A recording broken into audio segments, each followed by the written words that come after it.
Good morning, students. Welcome back again. So let's continue the chapter halogen derivatives. In this chapter, we are going to discuss the last topic of this chapter. Okay. So let's continue. So here the topic which are left in this topic, that is nucleophilic substitution of haloarenes and electrophilic substitution in aryl halides. Okay. So here in the arene group यानी कि benzene ring में we are going to substitute the nucleophilic group, that is arene halo group. ठीक है. तो here the aryl halides, these are shows the low reactivity of aryl halides is arises. Why? Because of two reasons. First one, resonance effect की वजह से ये क्या कहता है, slow reactive होता है, slow reactive. And also another reason is sp2 hybridization state of this carbon which is present in this benzene ring. ठीक है, बेंजीन रिंग में जो कार्बन प्रेजेंट रहता है उसका स्टेट जो है वो sp2 हाइब्रिड स्टेट में रहता है. ठीक है, तो यहाँ पर रेजोनेंस इफेक्ट जो है वो क्या है एग्जैक्टली, रेजोनेंस ये सब है, ये रेजोनेंस स्ट्रक्चर्स है. ठीक है, तो रेजोनेंस इफेक्ट क्या है, रेजोनेंस इफेक्ट क्या होता है, usually it is a polarity यानी कि जो पॉजिटिव नेगेटिव फॉर्म होता है, that is polarity is produced in a molecule.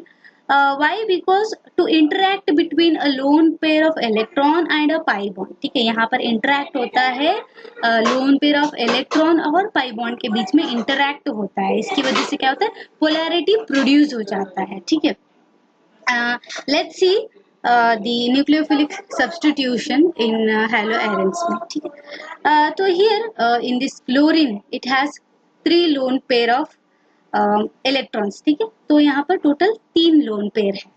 ठीक है, this is 1, 2 and 3. So one of the in this from this chlorine, one of the lone pairs of the electrons on this halogen group या फिर atoms molecules बोल लो, is in conjugation with किसके साथ, दी pi electrons in the ring. ठीक है, so you can see the following the different resonance structures which are formed in this chlorobenzene में. तो in this structures you can observe the structure 2, structure 3 and also the structure 4. इसमें जो carbon और chlorine के बीच में जो है वो डबल बॉन्ड फॉर्म हुआ है.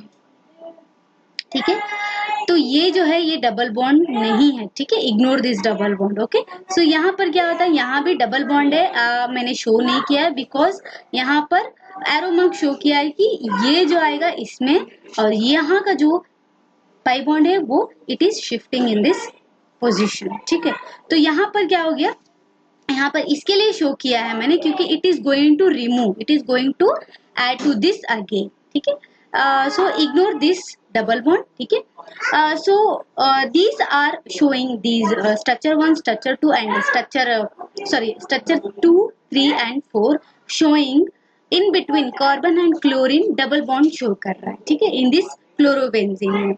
So thus this carbon and this chlorine bond जो है, इनका जो length है ये क्या है, it is shorter than chloroalkane as compared to chloroalkane से ये shorter है. See like CCl bond in chlorobenzene में क्या है 169 pm as compared to CCl bond in alkyl chloride that is 178 है. That is why it is difficult to break. ठीक है, इसके लिए क्या होता है, डिफिकल्ट होता है ब्रेक करने के लिए. यहाँ पर क्या हो गया, सी हियर ये लोन पेयर क्या हो गया, रिलीज कर दिया लोन पेयर अपना. ठीक है, और this carries a positive charge. तब यहाँ पर रिलीज कर दिया तो it is going to shift from one place to another place, यानी कि डीलोकलाइज होगा नेक्स्ट पाई बॉन्ड. ठीक है, तो यहाँ पर पाई बॉन्ड फॉर्म हो गया क्योंकि ये लोन पेयर यहाँ आके शिफ्ट हो गया. जो यहाँ का लोन पेयर है वो भी जरूरी है, उसको शिफ्ट होना ही है. तो जब ये दूसरी जगह पर शिफ्ट हो जाएगा तो it carries a negative charge. ठीक है, that is why we called the polarity is produced in this structure, that is resonance effect. ठीक है, सो देन क्या होगा, डीलोकलाइज हो जाएगा तो again it takes the same position from the second one. ठीक है, फर्स्ट वन जैसा है लास्ट वन भी वही आएगा. So these are the resonance structures which are formed in this during the nucleophilic substitution of haloarenes. ठीक है, so दी phenyl, यहाँ पर क्या होता है, फिनाइल कैटायन प्रोड्यूस होता है बिकॉज ऑफ सेल्फ आयनाइजेशन, यानी कि वो खुद पे आयनाइजेशन फॉर्म हो जाता है, इसकी वजह से क्या हो जाता है, फिनाइल कैटायन फॉर्म हो जाता है, ठीक है। एंड नेक्स्ट, जो self ionisation of haloarenes, ये स्टेबिलाईज नहीं होता बिकॉज ऑफ दिस रेजोनेंस, ठीक है। So let's see the second one which is also important topic in this chapter, that is electrophilic substitution in aryl halides, ठीक है। let's see here the electrophilic substitution in aryl halides, very simple। इसमें क्या होता है, electrophile substitute होता है, वहां पर न्यूक्लियोफाइल सब्स्टिट्यूट हुआ था, यहाँ पर इलेक्ट्रोफाइल सब्स्टिट्यूट होता है। तो what happens here, aryl halides they undergoes the electrophilic substitution reaction slowly as compare to benzene, ठीक है।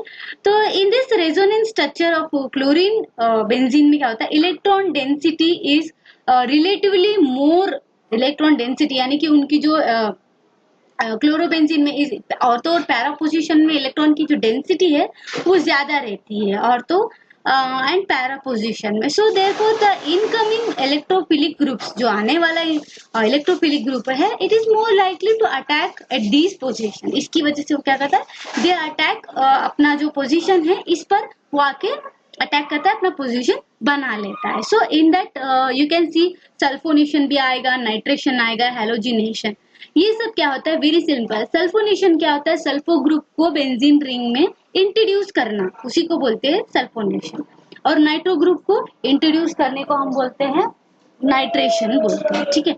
And first will see the halogenation, यानी कि हेलो ग्रुप को इंट्रोड्यूस किया जाता है, ठीक है, वो देखते हैं। So here we are going to introduce the chlorine group in this chlorobenzene. Chlorobenzene already एक है, एक हेलोजिन ग्रुप प्रेजेंट है, हेरो तो प्रेजेंट है, तो फिर हम लोग क्या करेंगे, अगेन उसको इंट्रोड्यूस करेंगे। यहाँ पर क्या प्रोसेस होता है, let's see. First here halogenation, you can see it is carried out, यानी कि ये जो कैरी किया है इस रिएक्शंस को बाय द रिएक्टिंग हेलोएरिन। हेलोएरिन रिएक्ट कर रहा है किसके साथ, हमारा क्लोरीन के साथ, यानी कि हेलोजिन ग्रुप के साथ, इन द प्रेजेंस ऑफ किसके साथ, ferric salt, it is act as a Lewis acid catalyst। यहाँ पर क्या हो रहा है, हमारा जो लेविस एसिड है, इट एक्ट एज अ, क्या कर रहा है, catalyst, it act as a Lewis acid. Lewis acid क्या होता है, it is a electron pair acceptor, very simple. Lewis acid जो है, it is a electron pair acceptor, जो बेस होता है वो डोनेट करता है, ये एसिड है, ठीक है। It is we are using as a catalyst, ठीक है। You can see after taking the position these chlorine in this chlorobenzene में what they give 1,4-dichlorobenzene, which is the major product in this reaction, and this 1,2 second one जो product form हुआ है minor product, जो कि 1,2-dichlorobenzene, ठीक है। So this is the first one which is the halogenation, and second हम लोग देखते हैं नाइट्रेशन और सल्फोनेशन में क्या होता है। So here the second one, which is nitration. See, this is also a very simple reaction. See, in this reaction what happen, it is carried out by heating the haloarenes। जो haloarenes है उसको हम heat करेंगे with किसके साथ, concentrated HNO3 के साथ, लेकिन in the presence of H2SO4, ठीक है। तो ये क्या हो गया, हेलोएरेंस, यानी कि यहाँ पर क्लोरोबेंजीन लिया है, उसको हम लोग क्या करेंगे, हीट करेंगे किसके साथ, HNO3 के साथ, in the presence of H2SO4। तो क्या मिलेगा, हम लोग को मिलेगा 1 क्लोरो, फर्स्ट पोजीशन में क्लोरो है एंड फोर्थ पोजीशन में नाइट्रो है, तो 1 chloro 4 nitro benzene, 1 product form हो गया। And second one is it also form 1 chloro 2 nitro benzene, okay. So this is the very simple reaction of nitration. Nitration में क्या होता है, HNO3 और हेलोएरेंस लेंगे, इसको हीट करेंगे in the presence of H2SO4, ठीक है। So next will see the sulphonation. Sulphonation में क्या होता है, यहाँ पर हम लोग हेलोएरेंस लेंगे और फ्यूमिंग H2SO4, यहाँ पर फ्यूमिंग H2SO4 के मतलब उसको हीट करेंगे। आप तो कहाँ तक हीट करेंगे, उसकी जो फ्यूम्स है, यानी कि जो उसके वेपर्स निकलने लगेंगे H2SO4 जो कॉन्सेंट्रेटेड है, तब तक उसको हम लोग क्या करेंगे, हीट करेंगे। इन दो कंपाउंड को लेकर हीट करेंगे तो क्या मिलेगा हम लोग को, 1 क्लोरोबेंजीन सल्फोनिक एसिड, यानी कि you can also say 1 chloro 4 sulfonic acid, 1 chlorobenzene sulfonic acid and 2 chlorobenzene sulfonic acid. Okay, acid form हो जाता है. This is the sulfonation. Okay, and the last reaction in this reaction involved, that is Friedel-Crafts reaction. Let's see what is that. Okay, so Friedel-Crafts reaction is very simple reaction. इसमें क्या होता है, इस reaction को यानी कि it is carried out in by treating with the haloarenes and alkyl chloride. यहाँ पर एक alkyl chloride भी लिया जाता है, alkyl halide group भी लिया जाता है और haloarenes भी लिया जाता है, यानी कि alkyl और arenes में दोनों में भी halogen group क्या है, present है, या फिर acyl chloride भी बोल सकते हैं हम लोग इसको. तो यहाँ पर क्लोरोबेंजीन और अल्काइल क्लोराइड को क्या करेंगे, these both are treating in the presence of anhydrous aluminum trichloride as a catalyst. Catalyst क्या काम करता है, वो क्या करता है, it helps to increase whether increase या फिर डिक्रीज करता है, इंक्रीज करता है the rate of the reaction को इंक्रीज करने के लिए क्या करते हैं हम लोग, कैटलिस्ट को इस्तेमाल करते हैं. तो after reaction what the product will form, see here 1 chlorotoluene form होता है और 4 क्लोरोटोलिन. सो ये दो फॉर्म होता है. So this is the very simple Friedl-craft reaction. ठीक है, so and this chapter is complete. यहाँ तक ये चैप्टर कंप्लीट हो गया है. And I have some homework for you. Some questions are there, which is homework for you. Let's see what are those. See here the homework for you. See these 3 questions are convertible, यानी कि convert करना है. Propane से propanol को convert करना है, propane 1 knoll पे convert करना है. ठीक है, and benzyl alcohol to benzyl cyanide convert करना है, एथेनॉल टू प्रोपेन नाइट्राइल पे कन्वर्ट करना है. ठीक है, सो ये 3 क्वेश्चंस जो कि कन्वर्ट करना है. एंड नेक्स्ट क्वेश्चन डिस्टिंग्विश करना है SN1 and SN2 mechanism of substitution reaction. इन दोनों को डिस्टिंग्विश करो. ठीक है, and next optical isomerisms in 2 chlorobutane जो एग्जांपल है उसको तुमको क्या करना है, एक्सप्लेन करना है. एंड नेक्स्ट जो क्वेश्चन है कायरल एटम क्या होता है वो आपको लिखना है. ठीक है, कायरल एटम क्या होता है वो मैंने समझाया था. कायरल कार्बन एटम कौन सा होता है वो एग्जांपल के साथ एक सेंटेंस में लिख दो. ठीक है, and next give an example for non super impossible mirror image. ठीक है, तो आपको यहाँ non super impossible mirror image के लिए एक एग्जांपल देना पड़ेगा. ठीक है, and next 6th one is what is Finkelstein reaction and Swarts reaction with example. ठीक है, इन दोनों का डेफिनेशन लिखना पड़ेगा और एग्जांपल के साथ इन दोनों का जो रिएक्शन एग्जांपल है वो देना पड़ेगा. ठीक है, explain the preparation of alcohol. कोई भी 3 प्रिपरेशन ले लो, बहुत सारे अल्कोहल की प्रिपरेशन है, उसको आपको एक्सप्लेन करना है. ठीक है, next explain the classification of mono halogen compounds. Mono halogen compounds का जो सिंपल एग्जांपल जो क्लासिफिकेशन है वो आपको लिखना है. ठीक है, what is Fischer projection formula with example. Fischer projection formula one of the most easiest cross formula है जो कि एग्जांपल के साथ बुक में दिया गया है, उसको लिखना पड़ेगा. ठीक है, next give reasons give the reasons for haloarenes are less reactive than haloalkanes. इसका एक तुमको क्यों ये लेस रिएक्टिव है कंपेयर टू हैलोअल्केन्स, इसके लिए आपको एक रीजन लिखना पड़ेगा. ठीक है, so this is about the chapter organic chapter जो कि 10th चैप्टर है, हैलोजन डेरिवेटिव्स है. ठीक है, तो let's see the next chapter which is 11th chapter number 11 जिसमें कि alcohols, phenols and ethers आएगा. ठीक है, तो let's see that. So here the chapter 11 alcohol, phenols and ethers.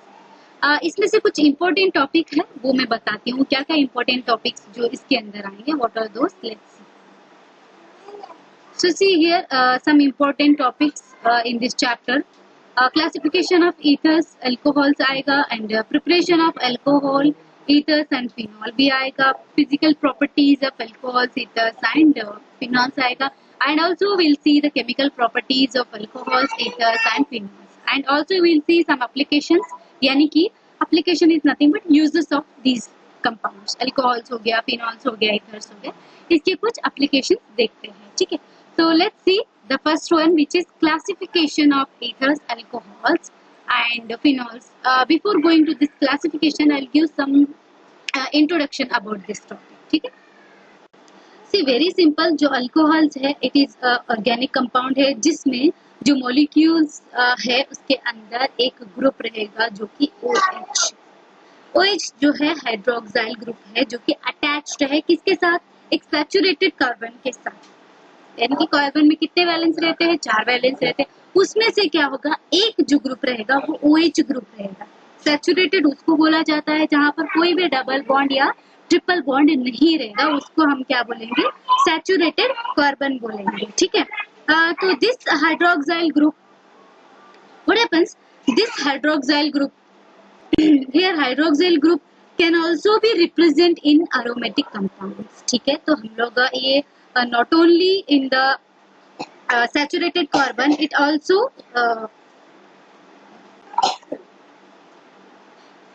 also we can express in represent in aromatic compound. जैसे कि it has two types, इसमें दो types आएंगे. aromatic hydroxy compounds में दो आएंगे, जैसे कि phenols and aromatic alcohols आएंगे. क्या है वो मैं बताती हूँ. phenols में क्या रहेगा? It contains the hydroxyl group directly which is attached to this carbon of atoms which is present in the ring. ये क्या करेगा? हाइड्रोक्साइल ग्रुप जो OH ग्रुप है ना, वो डायरेक्टली अटैच रहेगा उस कार्बन के साथ जो कि कार्बन प्रेजेंट है बेंजीन ग्रुप में. ठीक है. एंड अगर when the hydroxyl group is present in the side chain of aromatic ring, the compound is termed as aromatic. aromatic alcohol में क्या रहता है? जो OH ग्रुप है वो डायरेक्टली उस कार्बन के साथ अटैच नहीं होगा जो कि कार्बन बेंजीन रिंग में प्रेजेंट है. ये उस कार्बन के साथ अटैच रहेगा जो कि वो कार्बन दूसरे रिंग के साथ अटैच रहेगा, यानी दूसरे कंपाउंड के साथ जो कि बेंजीन रिंग के साथ अटैच रहेगा, वो aromatic alcohol होता है. ठीक है. एंड ईथर्स में क्या रहेगा? ये कंपाउंड्स जो कि ऑक्सीजन कंटेन्स कंपाउंड है. ठीक है. यहाँ पर क्या होता है? Ethers are compounds which contain an oxygen atom which is bonded to two alkyl groups या फिर two aryl groups. ठीक है. one alkyl group and one aryl groups वो भी अटैच रहेगा या फिर. ठीक है. ethers are the organic oxides है and these are considered as anhydride of alcohols भी बोला जाता है. जैसे कि इसका फंक्शनल ग्रुप है RO R डैश रहेगा या फिर RO अराइल ग्रुप रहेगा या फिर aryl group oxygen aryl group भी रह सकता है. ठीक है. तो ये था some introduction about this topic and let's see the classification of this alcohol, phenol and then ether we'll see. ठीक है. So here the classification of this alcohol. We'll see alcohol. See here first let's see this classification of alcohols and phenols, then we'll see ether later. Okay. See here mono, di, tri और polyhydric compounds यानी कि mono, single, double and triple and also more than triple hydric compounds. So what happens? alcohols and phenols are as mono, di, tri और polyhydric compounds on the basis of, किसकी basis पर? 1, 2 और 3 या फिर more than 3 hydroxyl groups which are present in their compound. Phenols और alcohols को हम लोगों ने क्या किया है? It's on the basis of this compound, on the basis of 1, 2, 3 या फिर 3 से भी ज्यादा हाइड्रोक्साइल ग्रुप जो है which is present in their molecules. You can see here the hydroxyl group is present here only a single form में, यानी कि it is mono, it is in mono form and here there are 2 hydroxyl groups are present here which means they are in di form में है and here 3 hydroxyl groups are present here which means they are in tri form. ठीक है. Trihydric compound बोला जाता है. ठीक है. So and also you can C in the ring structure में मोनोहाइड्रिक अल्कोहल्स या फिर फिनॉल्स बोला जाएगा. ठीक है. मोनोहाइड्रिक अल्कोहल्स, डाइहाइड्रिक अल्कोहल्स यानी कि 2 हाइड्रोक्सिल ग्रुप प्रेजेंट है, ट्राइहाइड्रिक अल्कोहल्स या फिर फिनॉल्स बोला जाएगा. ठीक है. So on the basis of these 1, 2, 3 or more hydroxyl groups, they are which are present in the molecules, उस पर इसको इस कंपाउंड को क्लासिफाई किया गया है. ठीक है. नेक्स्ट विल सी एंड यहाँ पर see you can see A and B. Alcohols that containing sp3COH bond, यानी कि जो कार्बन प्रेजेंट है, जो भी कंपाउंड में जो कार्बन प्रेजेंट रहता है, अल्कोहल उसके अंदर रहता है जो कार्बन स्टेट में रहता है. किस स्टेट में? sp3 हाइब्रिडाइजेशन स्टेट में रहता है, यानी कि ये सैचुरेटेड रहता है. ठीक है. एंड अल्कोहल्स इसमें क्या हो जाता है? In these alcohol, the hydroxyl groups which are attached to this sp3 hybridization state of carbon of alkyl groups. These alcohols they are further classified जैसे कि primary alcohol, secondary alcohol, tertiary alcohols में भी, जिसमें कि OH group attached रहता है. ठीक है. And here in this sp2 में क्या होता है? sp2 hybridization state जो कार्बन, यानी कि यहाँ पर डबल बॉन्ड प्रेजेंट रहता है. टेक्स्ट बुक में विनाइल अल्कोहल एक एग्जांपल दिया गया है, CH2 double bond CH OH group, यानी कि sp2 state of this carbon which means they containing double bond. ठीक है. Unsaturated compound रहेगा. So in these alcohols the OH group is attached to the sp2 hybridized carbon atom which is the part of carbon carbon double bond. Remember this. ठीक है. These alcohols इन लोगों को हम बोला जाता है, इन अल्कोहल को हम बोलेंगे विनाइलिक अल्कोहल्स बोला जाता है, जैसे कि एग्जांपल विनाइल अल्कोहल. ठीक है. So this is about the phenol या फिर अल्कोहल बोलो दोनों भी. उसका जो क्लासिफिकेशन था, अभी हम ईथर्स का क्लासिफिकेशन देखेंगे, वो तो बहुत ही सिंपल क्लासिफिकेशन है. सो ईथर्स में हम लोग क्लासिफाई किए गए हैं दो टाइप्स में. पहले जो है सिमेट्रिकल ईथर्स और असिमेट्रिकल ईथर्स, यानी कि सिमेट्रिकल मतलब सिंपल ईथर्स रहेगा, asymmetrical which means mixed ethers रहेगा. किसके ऊपर डिपेंड करके हम लोगों ने इसको क्लासिफाई किया, यानी कि it is depending on whether the two alkyl group, यानी कि इसका जो फंक्शनल ग्रुप है ROR-, ये दो फंक्शनल जो अल्काइल या फिर अराइल ग्रुप्स ले लो, उस पर डिपेंड करके कि दोनों एक ही जैसे ग्रुप प्रेजेंट है या डिफरेंट ग्रुप्स प्रेजेंट है. ठीक है. See here depending on whether the two alkyl or aryl groups bonded to the oxygen atom are same or different. ठीक है. उस पे जैसे कि असिमेट्रिकल ईथर्स में एग्जांपल आप लोग देख लो, यहाँ पर ROR- है, ER यानी कि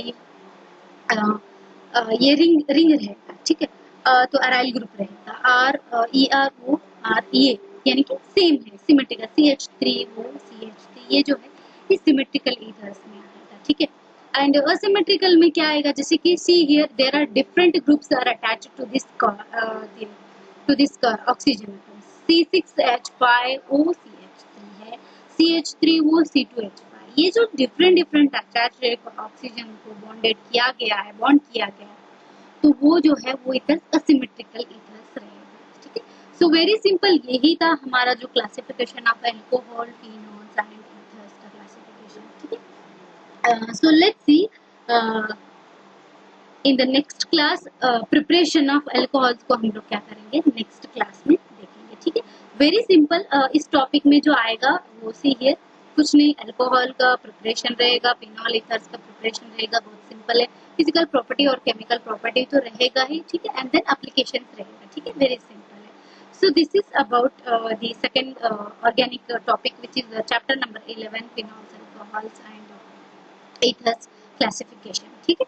So we'll see tomorrow, which means in the next upcoming Wednesday and Thursday, the preparation of alcohols and phenols, and also we'll see the ethers. ठीक है. Thank you students. Homework करना. Okay. Bye. Next see you in next video.